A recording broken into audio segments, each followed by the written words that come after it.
Europe জুড়ে চলমান তীব্র তাপপ্রবাহে স্থবির হয়ে পড়েছে জনজীবন। ইতালির ২৭ শহরে জারি হয়েছে রেড অ্যালার্ট।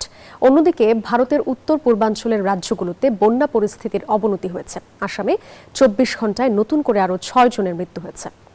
ইউরোপে শুরু হয়েছে গ্রীষ্মের চতুর্থ দফার তাপপ্রবাহ। এবারে তাপপ্রবাহ আরও তীব্র, তাই বৃহস্পতিবার ইতালির ২৭টি প্রধান শহরে সর্বোচ্চ সতর্কতা জারি করা হয়েছে।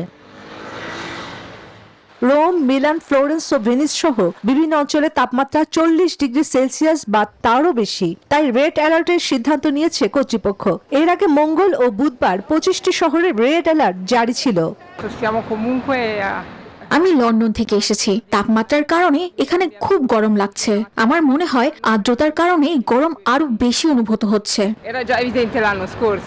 বিজ্ঞানীদের মতে মানবসৃষ্ট জলবায়ু পরিবর্তনের প্রভাবেই এই ধরনের চরম তাপপ্রবাহ দেখা দিচ্ছে। এদিকে জাপানে ধেয়ে আসছে টাইফুন ডলফিন। শুক্রবার থেকে প্রবল ঝড়ের শঙ্কায় বিমান চলাচল বাতিল করা হয়েছে। অন্যদিকে ভারী বর্ষণ ও পাহাড়ের ঢলে ভারতের উত্তর পূর্বাঞ্চলে বিভিন্ন রাজ্যে বন্যা পরিস্থিতি ভয়াবহ আকার ধারণ করেছে। আসামের শিবসাগর, গোলাঘাট, জোরহাট ও কামরূপ সহ অন্তত ১৪টি জেলায় সর্বোচ্চ সতর্কতা জারি রয়েছে। লক্ষাধিক মানুষ পানিবন্দী হয়ে পড়ায় খোলা হয়েছে শতাধিক আশ্রয় কেন্দ্র।